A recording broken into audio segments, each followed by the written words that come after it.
Hello दोस्तों, AR world में आप सबका स्वागत है। आज हम जानेंगे चॉइस हस्बैंड का हिंदी एक्सप्लेनेशन पार्ट 2 है। एपिसोड की शुरुआत में हम सॉन्ग और यांजान को कमरे के बाहर वेट करता हुआ देखते हैं। इसी वक्त वहाँ ओशन आता है और कहता है कि दोनों माँ और बच्चा सेफ है, लेकिन बहुत ही कमजोर हो चुके हैं, कुछ आराम की जरूरत है। सॉन्ग का सर्वेंट सॉन्ग को बधाई देता है बाप बनने की खुशी में, तो यांजान उसे घूर घूर कर देखता है। तो यांजान ओशन से साइड में आकर पूछता है क्या मियाँ सच में अच्छी है? तो ओशन कहता है कि ये सब तुम्हारी वजह से हुआ है, अगर तुम टाइम पर वो दवाई नहीं लाते तो वो बच नहीं पाती। डॉक्टर ने कहा 5 साल तक मियाँ को फिर से प्रेग्नेंट नहीं होना चाहिए, वरना कॉम्प्लिकेशन हो सकती है। यांजान कहता है मियाँ को किसी ने जहर दिया, ये बात हम किसी को मालूम नहीं पड़ने देंगे, हम न हमारे दुश्मन को अलर्ट नहीं कर सकते। तो ओल्ड कहता है मैं भी यही सोच रहा था, अगर मियाँ को ये बात पता चली तो जल्दबाजी में कुछ कदम ना उठा ले। सॉन्ग कहता है अब तुम सबके सामने अच्छा बन रहे हो, लेकिन यहाँ सबको पता है कि एम्परर और एम्प्रेस का यहाँ पर आने का कारण तुम हो। अगर तुम इतने अच्छे हो तो तुम कोई एक्शन क्यों नहीं लेते सबके सामने? और कहता है मैं मेरे बच्चे की हिफाजत खुद करूंगा। यांजान कहता है मुझे नहीं पता कि ये बच्चा पाई फैमिली का है या नहीं, लेकिन मुझे इतना पता है कि ये बच्चा सॉन्ग फैमिली का तो बिल्कुल भी नहीं है। करो वहाँ से चला जाता है। यहाँ हम यांजान को देखते हैं जो मियाओ की पेंटिंग को देखकर कहता है कि ये मेरी गलती है, मेरी वजह से मियाओ और मेरा बच्चा मुश्किल में है। तो जियान्यू कहता है कि तुम्हें कैसे यकीन है कि तुम्हारा ही बच्चा है?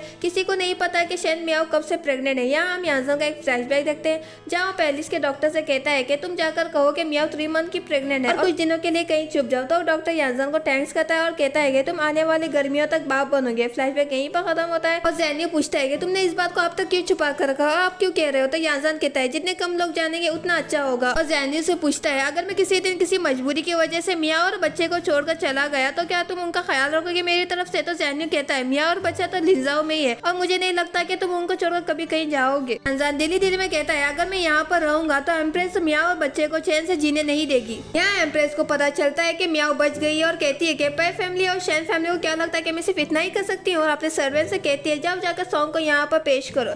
सॉन्ग यहाँ आता है तो एम्प्रेस कहती है कि मैंने सुना है कि सॉन्ग फैमिली में बच्चा पैदा हुआ है, तुम हमारे बारे में इतना सोचते हो, अब हम तुम्हें उसका रिवॉर्ड देंगे और यांजान जो कि तुम्हारे मंजिल के बीच रुकावट है हम उसे रास्ते से हटाएंगे। और कहती है मैं तुम्हारा साथ दे सकती हूँ बच्चे को सॉन्ग फैमिली में लाने के लिए। सॉन्ग कहता है यांजान के पीछे एम्परर का सपोर्ट है, यांजान ने मेरी वाइफ और मेरे बच्चे को दूर करने की कोशिश की है, अगर आप मेरी मदद करेंगी बच्चे को सॉन्ग फैमिली में लाने के लिए तो मैं आपका जिंदगी भर शुक्रगुजार रहूंगा और मैं आपके लिए सब कुछ करूंगा। नेक्स्ट सीन में हम मियाँ को देखते हैं। यहाँ स्टेप मॉम भी होती है। मियाँ को होश आता है तो स्टेप मॉम कहती है तुम 2 दिन से कोमा में थी, क्या तुम अब ठीक हो? मियाँ पूछती है मेरा बच्चा कहाँ है? यहाँ ओशन बच्चे को लेकर आता है जिसको देखकर मियाँ बहुत खुश हो जाती है। मियाँ कहती है कि इसके मुंह, इसका कान और इसका चेहरा तो कितना छोटा है, ये तो छोटा राइस बॉल की तरह है। तो स्टेप मॉम कहती है ये बस 2 दिन का बच्चा है, ये सब तुम्हारी वजह से हुआ है, अगर तुम अपना अच्छे से ख्याल रखती, प्रेगनेंसी में अच्छा खाना खाती और इधर उधर नहीं फिरती तो बच्चा इतने जल्दी नहीं आता। तो मियाँ कहती है मुझे ऐसा क्यों लगता है कि ये सब फिश खाने की वजह से हुआ है? तो ओशन कहता है ऐसा कुछ नहीं है, तुम पहले से ही वीक थी। मियाँ ओशन से पूछती है क्या डिलीवरी के टाइम पर कोई अंदर आया था? तो ओशन कहता है दोनों पाई फैमिली और सॉन्ग फैमिली के मेंबर को बाहर ही रोक कर रखा और पूछता है क्या तुमने कुछ देखा था, क्या तुम्हें कुछ याद है? मियाँ कहती है लगता है वो सपना था। यहाँ ओशन बच्चे के नाम के बारे में पूछता है और अजीब अजीब नाम रखने वाला होता है कि मियाँ उसका नाम शेन जियाओ रखती है। नेक्स्ट सीन में हम मियाँ को देखते हैं जिसको डिलीवरी के बाद कई दिनों तक रूम में ही रोक कर रखते हैं और कहीं पर भी जाने नहीं देते। इस सबसे मियाँ तंग आती है और आखिरकार बाहर निकलने में कामयाब होती है। मियाँ घर से बाहर जाने वाली होती है कि वहाँ 9 प्रिंसेस मिलती है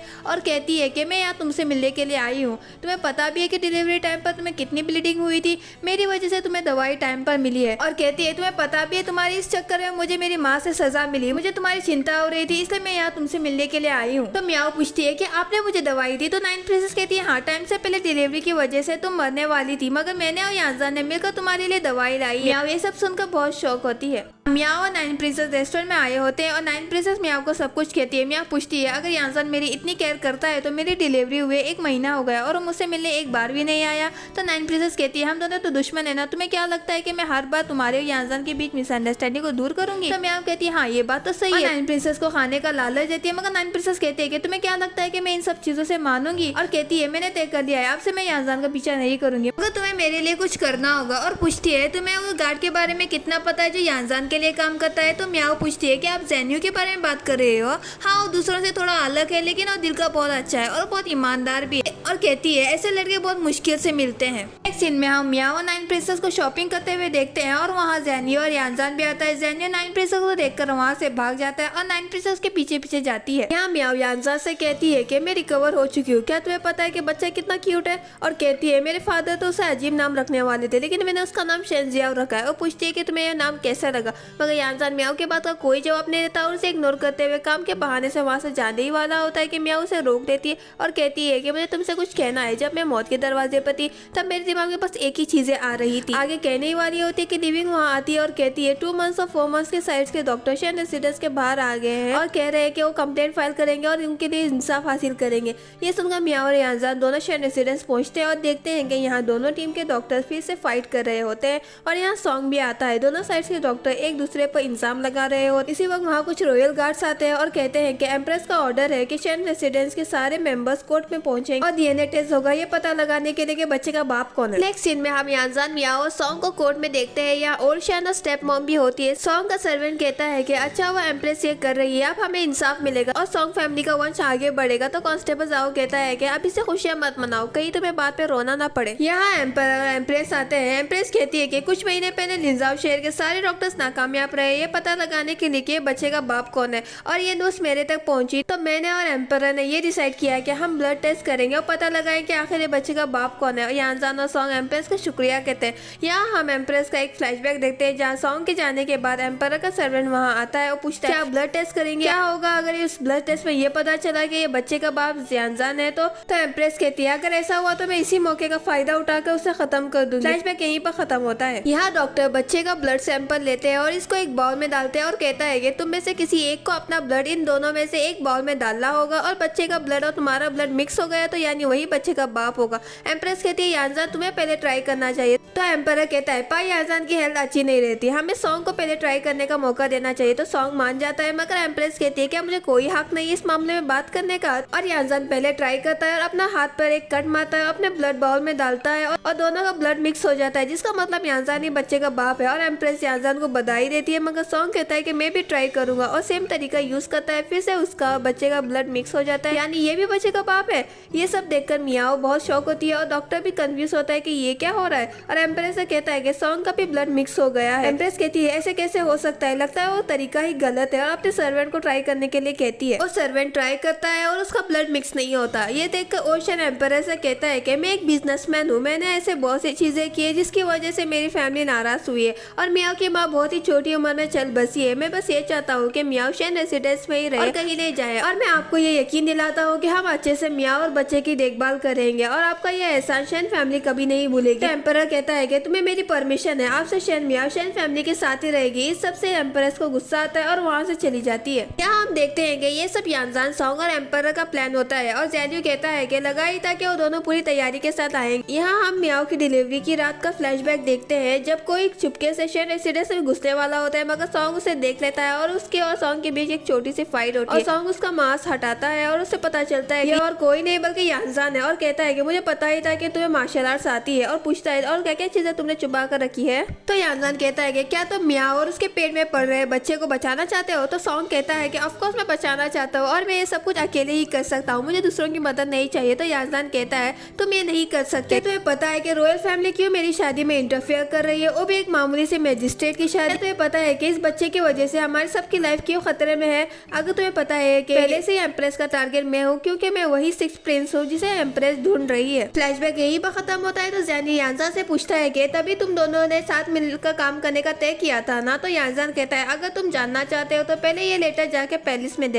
यहाँ हम एक और फ्लैशबैक देखते हैं जहाँ सॉन्ग यानजान से कहता है कि एम्प्रेस चाहती है कि हम दोनों ब्लड टेस्ट करें और कहता है तुम तो रॉयल फैमिली से बिलोंग करते हो, अगर एम्प्रेस को पता चला कि ये बच्चा तुम्हारा है तो मियाओ और बच्चे की जान को खतरा है। तो यानजान पूछता है तो तुम बताओ क्या तुम्हारे पास कोई आइडिया है। तो सॉन्ग कहता है मुझे पता है कि एम्प्रेस हमेशा ये चाहती है कि मैं उनकी साइड लूं, अगर तुम ये टेस्ट करने के लिए मना कर दो और ये कंफर्म करो कि ये बच्चा सॉन्ग फैमिली का वारिस है तो इस सब से हम सब बच सकते हैं और तुम ये सिचुएशन से बाहर भी आ सकते हो। तो यानजान कहता है मुझे ऐसा क्यों लग रहा है तुम हमेशा से यही चाहते थे। तो सॉन्ग कहता है तुम ऐसे कैसे कह सकते हो, मैंने ये इसलिए कहा क्योंकि इसके अलावा हमारे पास और कोई ऑप्शन नहीं है, मैं मियाओ और बच्चे की जिम्मेदारी लेने के लिए तैयार हूँ, इसके अलावा मेरे पास और कोई चारा नहीं। तो यानजान कहता है तुम तो बड़े चालाक आदमी हो। तो सॉन्ग पूछता है कि तुम मान गए। तो यानजान कहता है तुम्हारे सपनों में। फ्लैशबैक यहीं पर खत्म होता है। तो ज़ेन्यू पूछता है तो ब्लड कैसे मिक्स हो गए, वो भी दोनों का। तो यानजान कहता है अगर तुम इसमें पोटेशियम मिला दोगे तो कोई भी ब्लड एक दूसरे से मिक्स हो सकता है। तो ज़ेन्यू पूछता है लेकिन वो एम्पर के सर्वेंट का तो ब्लड मिक्स नहीं हुआ। तो यानजान कहता है हमने पोटेशियम अपने हाथों में लगाया था और कहता है अगर उनको पता चला कि ज़ियाओ मेरा बेटा है तो उसकी जिंदगी खतरे में आ सकती है और अगर मैंने सॉन्ग की बात मानकर इस बच्चे को सॉन्ग फैमिली का नाम दे दिया तो मेरे पूर्वज मुझसे गुस्सा होंगे। यही ठीक है कि हम सबको इस कंफ्यूजन में रखे कि बच्चे का बाप कौन है। एक सीन में हम एम्पर और एम्प्रेस को देखते हैं। एम्पर कहता है कि इंपीरियल एग्जाम आने वाले हैं, हम यहाँ बहुत दिनों तक नहीं रह सकते। वैसे भी आपको बहुत से पैसे मिल गए हैं जो लोगों ने दान किया है, आपको फायदा भी बहुत हुआ है ये ट्रिप से। मुझे लगा कि आप ये सारी सिटी को बर्बाद कर दोगे, लेकिन यहाँ मियाओ और बच्चा इनोसेंट है। तो एम्प्रेस इस पर भड़क जाती है और कहती है कि तुम्हारी हिम्मत कैसे हुई कि तुम मुझसे ऐसे बात कर रहे हो, मैं ये सब तुम्हारे अच्छे के लिए कर रही हूँ। तो एम्पर कहता है आप कहती हो कि मेरे अच्छे के लिए है, और फिर सर्वेंट से कहकर खाने में जहर मिलाती है, और भी मेरे बनाए हुए। क्या आप अब भी यही कहोगे ये मेरे अच्छे के लिए है? तो एम्पर और सर्वेंट को जेल में डाल देता है और एम्प्रेस कुछ नहीं कह पाती। एम्पर चाय बेचने का लाइसेंस शैन फैमिली को देने की बात करता है, मगर एम्प्रेस कहती है कि हम ये लाइसेंस सॉन्ग फैमिली को देंगे। नेक्स्ट सीन में हम मियाओ को देखते हैं जो यांजान को शुक्रिया कहने के लिए पाई रेसिडेंस में आती है और कहती है कि मुझे पता है कि तुम बच्चे को लेकर उदास हो, मगर अब मैं तुम्हें एक्सप्लेन नहीं कर सकती। तुम मुझसे रूठे रूठे मत रहो, मुझे बताओ कि मेरी गलती क्या है और ये मैं तुम्हारे लिए लाई हूँ। यहाँ मियाओ यांजान के लिए अपने हाथों से कुछ बनाकर लाती है। तो यांजान कहता है कि तुम्हारी कोई गलती नहीं है, और कहता है मुझे प्रमोशन मिल गई है, अब मैं मिनिस्ट्री ऑफ रेवेन्यू को ज्वाइन करूंगा, मैं कल ही लिंजाओ छोड़कर कैपिटल जाने वाला हूँ। ये सुनकर मियाओ बहुत उदास होती है और वहाँ से चली जाती है, और जाते जाते वो डिश वहीं पर छोड़ जाती है।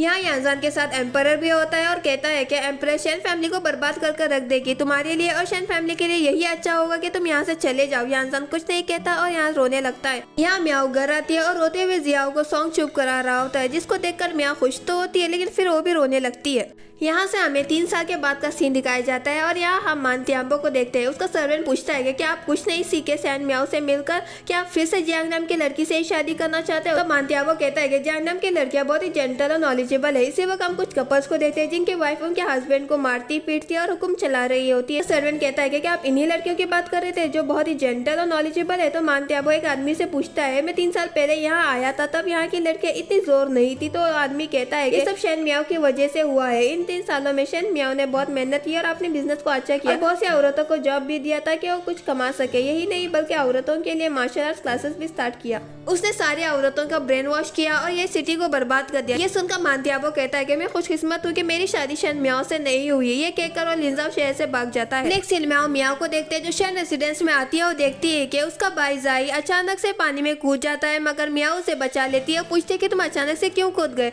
तो जाई और शैन की तरफ इशारा करता है। यहाँ और शैन मियाओ के बेटे जियाओ के साथ खुद ही बच्चा बनकर खेल रहा होता है, और वहाँ मियाओ आती है और कहती है कि आप जियाओ को लालच देकर बिगाड़ना बंद कर। यहाँ मुझे पता है कि लू फैमिली के साथ जो हुआ उसकी वजह से आप सदमे में हो, लेकिन आप अपने खुद के बेटे जाई को नहीं भूल सकते। तो ओरशन कहता है कि मैंने तुम्हें जाई के पास देखा इसलिए मैं वहाँ नहीं आया। तो स्टेप मॉम कहती है ये बहाना अच्छा नहीं है, वैसे भी यहाँ आप मिनिस्टर ऑफ रेवेन्यू बन गया है और कोर्ट में काम कर रहा है, जब तक वो वहाँ है शैन फैमिली खत्म नहीं हो सकती। मियाओ कहती है 3 साल हो गए उसने कोई लेटर नहीं भेजा और शैन फैमिली को उसकी सपोर्ट की कोई जरूरत नहीं है। ओरशन कहता है कि जियाओ का बर्थडे आने वाला है और मैंने यांजान को भी इन्विटेशन दिया है, मुझे पता है कि वो जरूर आएगा। तो मियाओ कहती है जियाओ 3 साल का होने वाला है, मगर अब भी वो बहुत ही कमजोर है और हमेशा बुक्स पढ़ते रहता है, नहीं पता किस पर गया है। तो स्टेप मॉम कहती है क्या मतलब किस पर गया है? जियाओ हमेशा से प्रॉब्लम सॉल्व करते आ रहा है और अच्छे दिल वाले लोगों की मदद से। वो इतना हेल्थी भी नहीं है, क्या हुआ अगर वो यांजान की तरह बन रहा है? तो मियाओ कहती है मैं ऐसा नहीं होने दूंगी और जियाओ को बाहर जाकर खेलने के लिए कहती है, मगर जियाओ कहता है मैंने अब तक ये बुक कंप्लीट नहीं की और मुझे अच्छा नहीं लगता कि मैं बाहर जाकर खेलूं। तो मियाओ लिविंग से पूछती है वो मार्शल आर्ट टीचर कहाँ है, इसको मैंने हायर किया था। तो लिविंग कुछ नहीं कहती और ओल्ड शैन और लिविंग एक दूसरे को देखते हैं।